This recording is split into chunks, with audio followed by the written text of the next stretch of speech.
Halo semua, selamat datang kembali ke YouTube channel saya. Pada episode sebelumnya saya sudah membahas tentang apa itu investasi, instrumen-instrumen investasi beserta kelebihan dan kekurangannya. Pada episode kali ini saya ingin mengkhususkan untuk membahas reksadana, karena menurut saya reksadana adalah suatu instrumen investasi yang paling mudah untuk dipelajari dan paling mudah untuk diakses di berbagai kalangan. Mari kita mulai.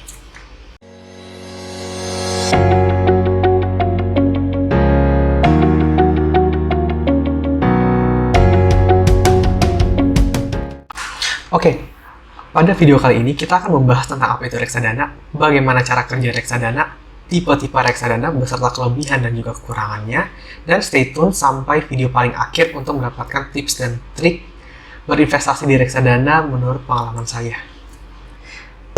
Nah, bagi teman-teman yang belum tahu tentang apa itu reksadana, jadi reksadana itu adalah suatu wadah investasi yang menurut saya paling cocok untuk para investor yang memiliki waktu dan juga modal yang terbatas, di mana dana yang kita setorkan akan digunakan oleh seorang manajer investasi untuk dikelola dan ditempatkan ke portofolio yang telah mereka buat.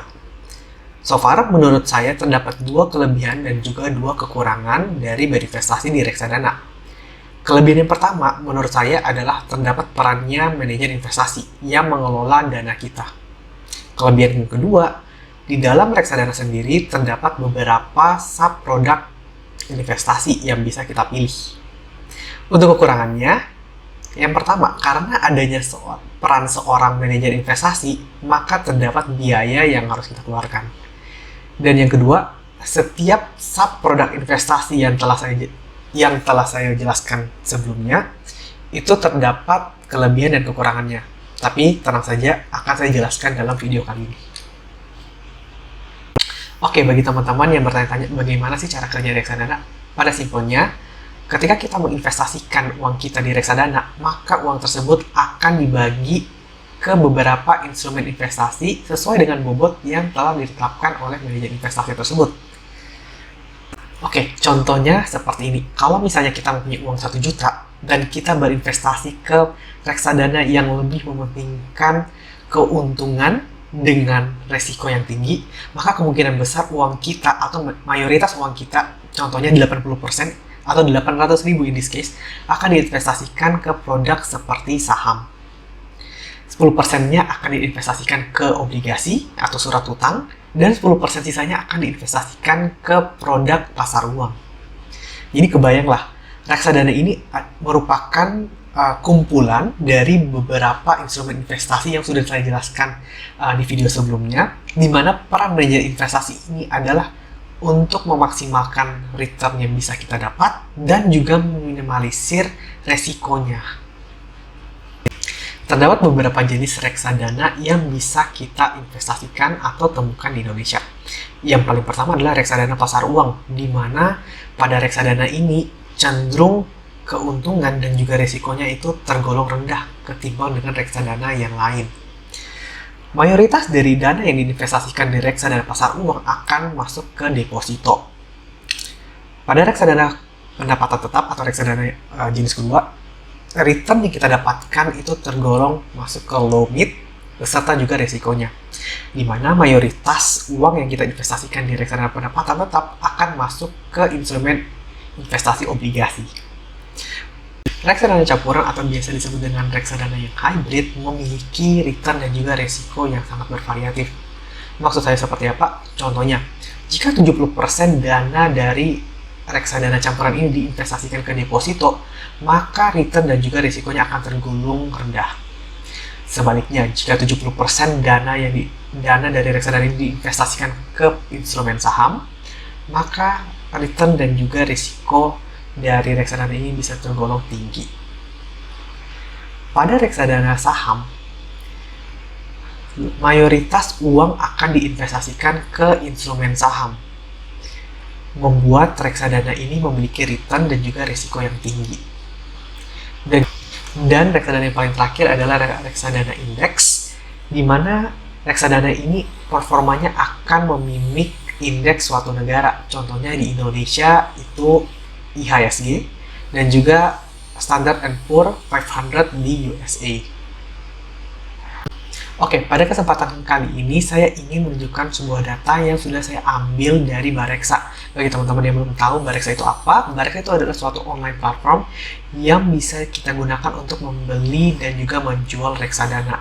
Data yang ingin saya tunjukkan di sini berupa minimum return, average return, dan juga maximum return dari setiap jenis reksadana yang sudah saya jelaskan tadi.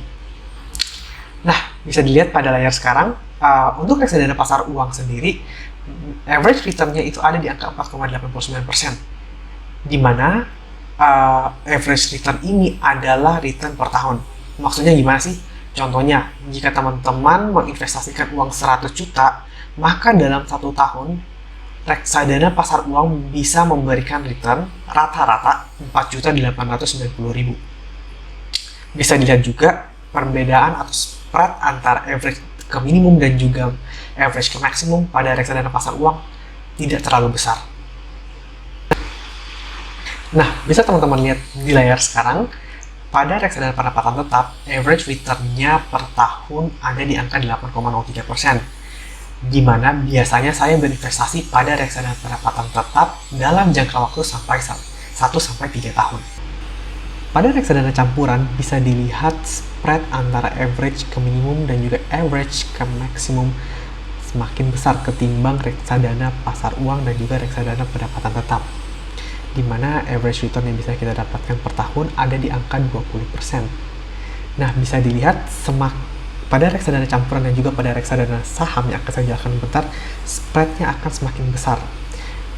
Ini membuat kita harus lebih berhati-hati untuk memilih manajer investasi yang tepat. Pada reksadana campuran dan juga reksadana saham, seperti bisa dilihat di tabel ini, rata-rata pendapatan per tahun yang bisa kita dapatkan ada di angka 20%. Teman-teman juga bisa melihat spread antara minimum ke average dan juga dari average ke max return per tahun itu sudah sangat lebar ketimbang dengan reksadana pendapatan tetap dan juga reksadana pasar uang. Nah, bagi teman-teman yang bertanya, kalau memang seperti ini, kenapa tidak kita investasikan saja ke reksadana campuran dan juga reksadana saham? Toh, average return-nya lebih tinggi ketimbang kedua reksadana yang sudah saya jelaskan. Bisa teman-teman lihat, ini adalah contoh drawdown. Jadi drawdown itu adalah pengukuran dari antara titik tertinggi ke titik terendah suatu reksadana. Bisa dilihat pada reksadana campuran dan juga reksadana saham, drawdown-nya bisa sampai di minus. Sedangkan untuk reksadana pasar uang dan juga reksadana pendapatan tetap, drawdown-nya tidak minus. Nah, bagi teman-teman yang sudah nonton sampai bagian akhir ini, saya ingin mengucapkan terima kasih. Dan pada kesempatan kali ini saya ingin share tips dalam berinvestasi di reksadana menurut pengalaman saya.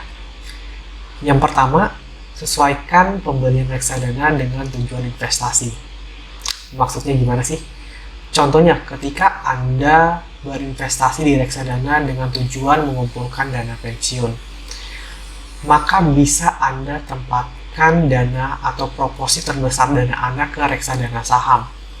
Karena berdasarkan data yang ada, rata-rata pengembalian dari reksadana saham dalam jangka waktu 5 tahun ke atas itu lebih tinggi dibandingkan dengan reksadana pendapatan tetap ataupun reksadana pasar uang.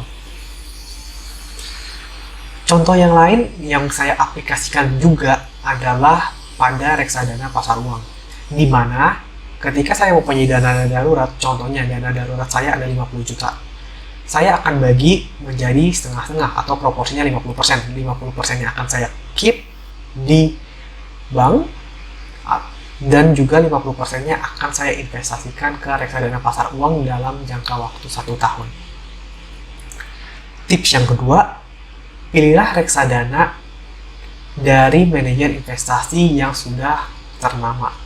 Biasanya saya mengukur manajer investasi apakah dia sudah ternama atau tidak itu dengan melihat dana kelolaannya dia dan dibandingkan dengan dana kelolaan dari reksadana yang lain. Dan tips yang paling terakhir yang ingin saya share adalah untuk menyisihkan uang setiap bulan demi membeli reksadana yang sudah kita pilih. Tujuannya untuk nge-build habit dalam berinvestasi. Oke, Sekian dari saya tentang reksadana.